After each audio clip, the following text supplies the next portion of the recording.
सदरची यशस्वी कामगिरी जी आहे ही आमच्या रोहा पोलीस ठाण्याचे प्रभारी अधिकारी PI पाटील मारुती पाटील आणि महिला पोलीस सहाय्यक पोलीस निरीक्षक पाटील मॅडम या दोघांनी स्टाफच्या मदतीने ही कामगिरी पार पाडलेली आहे।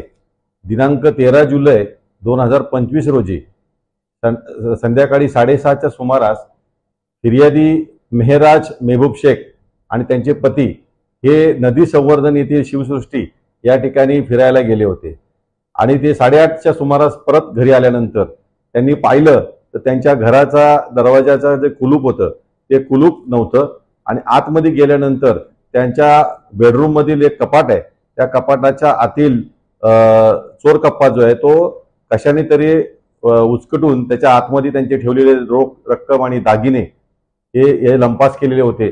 त्या संदर्भात रोहा पोलीस ठाणे येथे घरफोडीचा गुन्हा दाखल करण्यात आला होता। गुन्हा दाखल झाल्यानंतर तात्काळ रोहा पोलिसांनी त्याची दखल घेतली आणि तांत्रिक तपास केला। त्यामध्ये तांत्रिक तपासामध्ये आणि ज्यावेळेस घटनास्थळाचं अवलोकन केलं त्यावेळेस असं लक्षात आलं की कुलूप गायब आहे आणि आतमधल्या कुठल्याही वस्तूला कोणी चोरांनी स्पर्श केलेला नाही। फक्त कपाट जे आहे कपाटाची चावी सुद्धा गायब होती आणि कपाटाच्या आतील जो कप्पा आहे तोच फक्त कशाने तरी उचलून गेला तर थोडंसं संशयाचं वातावरण होतं। त्याच वेळेस रोहा पोलीस ठाण्याच्या पथकाने PI पाटील यांनी तात्काळ त्याची दखल घेतली आणि त्यामध्ये नेमकी याचा चोरी कोणी केलेली आहे याचा अभ्यास केला, तांत्रिक तपास केला। त्यामध्ये सदरची चोरी ही मेहराज शेख जे आहेत त्यांचे पती मेहबूब शेख यांनी केल्याचे प्रथमदर्शनी संशय बळावला। पण त्या संशयाच्या अनुषंगाने त्यांना ताब्यात घेण्यात आलं आणि त्यांच्याकडे गुन्ह्याच्या अनुषंगाने कसून चौकशी केली असता त्यामध्ये त्यांचा सदर गुन्ह्यामध्ये सक्रिय सहभाग असल्याचे निष्पन्न झालं। तसे त्यांची त्या संदर्भात कायदेशीर त्यांना अटक करण्यात आली। अटक केल्यानंतर त्यांच्या अटकेमध्ये त्यांनी सदर गुन्ह्यातील जो काही मुद्देमाल चोरी केला होता तो संपूर्ण सोने नाणे असा जवळजवळ 4,33,000 रुपयाचा मुद्देमाल, त्यामध्ये रोख रक्कम 28,000 आणि 3,55,000 रुपये किमतीचे सोन्याचे दागिने या सर्व वस्तू या पोलिसांनी हस्तगत केलेल्या आहेत।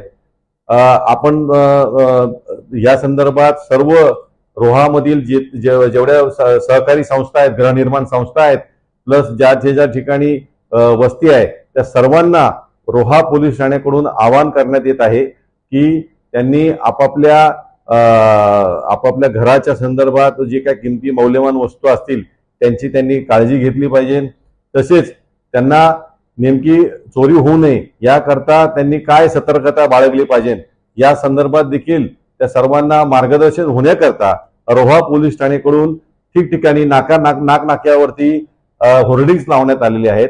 चोऱ्या होऊ नये, पुन्हा कुठलेही मालमत्तेचे गुन्हे होऊ नये या संदर्भात काय दक्षता घ्यायला पाहिजे या संदर्भात अवगत करण्यात आलेलं आहे।